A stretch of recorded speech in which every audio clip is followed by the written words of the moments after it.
En esta unidad vamos a adentrarnos en los procesos mentales superiores, el aprendizaje, el pensamiento y el lenguaje. Todos ellos son funciones complejas que se apoyan en los procesos psicológicos básicos, como la percepción, la atención, la memoria o la motivación. Comprender cómo se conectan nos ayuda a entender mejor la mente humana y su enorme capacidad de adaptación, sobre todo en el contexto actual de la sociedad digital. Los procesos mentales superiores implican algo más que recibir información. Consisten en manipularla, transformarla y usarla para resolver problemas o comunicarnos con los demás. Son la base del conocimiento, de la creatividad y de la inteligencia. El aprendizaje es un cambio relativamente permanente en la conducta que se produce como resultado de la experiencia. Aprendemos cuando estudiamos, practicamos, observamos o simplemente interactuamos con el entorno. Es importante distinguir entre el proceso de aprendizaje en sí, que ocurre dentro de nosotros, y la ejecución, que es la manifestación externa de ese cambio. A lo largo del tiempo han surgido distintas formas de explicar cómo aprendemos. El conductismo sostiene que el aprendizaje se da a través de la asociación entre estímulos y respuestas, dejando de lado los procesos mentales internos.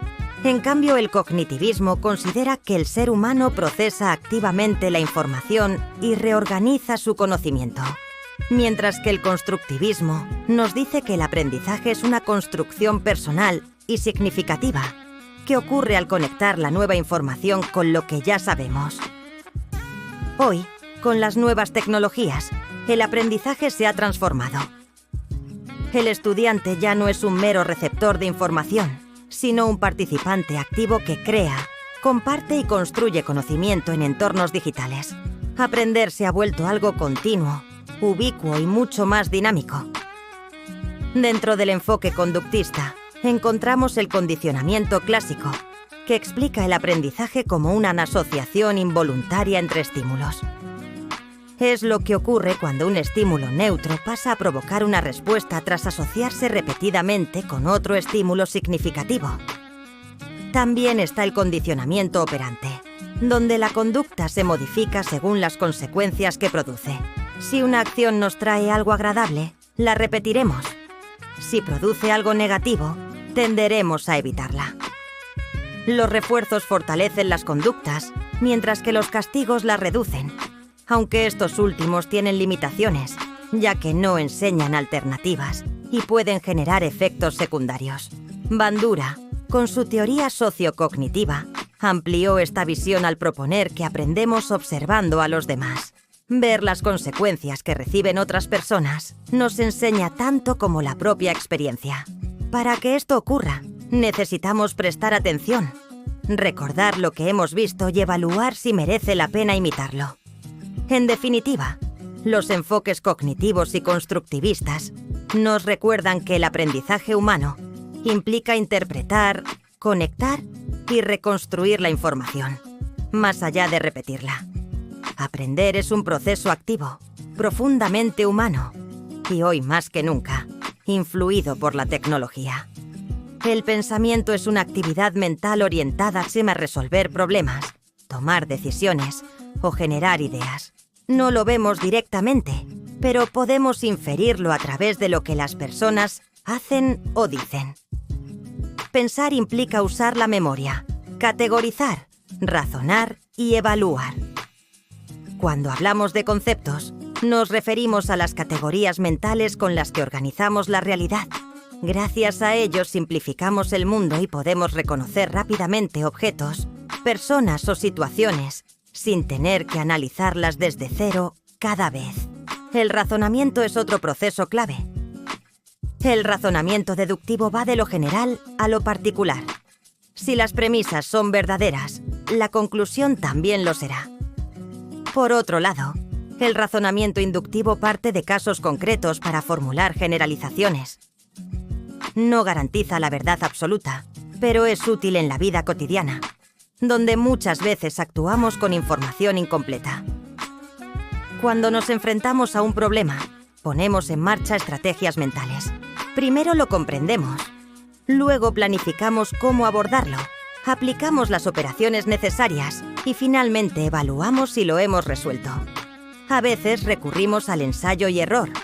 Otras seguimos algoritmos que aseguran el resultado y en ocasiones usamos heurísticos, que son atajos mentales que nos ayudan a decidir más rápido, aunque no siempre de manera perfecta. La toma de decisiones es, en esencia, elegir entre varias alternativas. Nuestro cerebro combina dos sistemas. Uno rápido, intuitivo y emocional, y otro más lento y racional. Decidir bien requiere cauce equilibrio entre ambos. Sin embargo, solemos cometer errores. Decidir con prisa, dejarnos llevar por la emoción o centrarnos solo en el corto plazo. Por eso es tan importante desarrollar el pensamiento crítico, especialmente en la era digital. El pensamiento crítico significa analizar la información, contrastar fuentes y distinguir hechos de opiniones.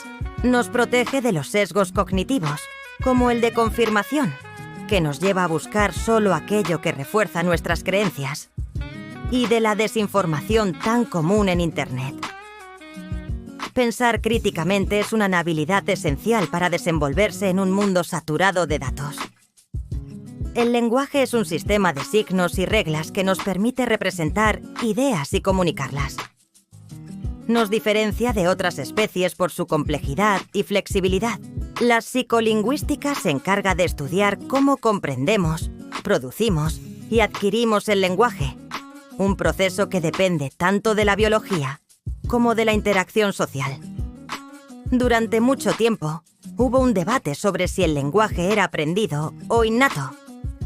Los conductistas afirmaban que lo adquirimos mediante imitación y refuerzo, mientras que Chomsky defendía la existencia de una gramática universal, es decir, una estructura innata que todos compartimos.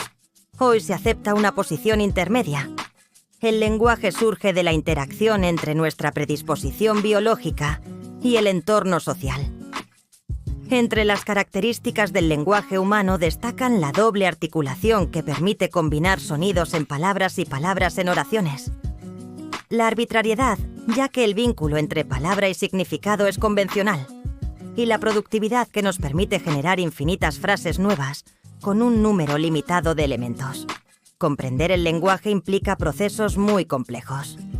Percibir los sonidos del habla, acceder al significado de las palabras, analizar la estructura sintáctica y mantener la coherencia a lo largo de un discurso. En la producción del lenguaje, primero planificamos lo que queremos decir, después elegimos las palabras adecuadas y, por último, articulamos el mensaje. La relación entre lenguaje y pensamiento ha sido muy debatida. Para Piaget, el lenguaje depende del desarrollo cognitivo. Pensamos antes de hablar. En cambio, la hipótesis de Sapir y Horf sugiere que el idioma que hablamos influye en la forma en que pensamos. Vygotsky propuso una visión integradora. Lenguaje y pensamiento se influyen mutuamente, y con el tiempo, el lenguaje externo se interioriza como habla interna. Por último, no podemos ignorar el papel del lenguaje en la inteligencia artificial. Los modelos actuales de procesamiento del lenguaje natural son capaces de generar textos coherentes, pero carecen de comprensión real o intencionalidad. Son herramientas poderosas, pero debemos aprender a usarlas de forma crítica y ética, sin que sustituyan la reflexión humana. En resumen, el aprendizaje, el pensamiento y el lenguaje son tres pilares de la mente humana. Nos permiten adaptarnos, crear y evolucionar, pero también nos plantean nuevos retos en un mundo donde la información es constante y la tecnología cambia nuestra manera de aprender y comunicarnos. Entender cómo funcionan es el primer paso para aprovechar todo nuestro potencial cognitivo.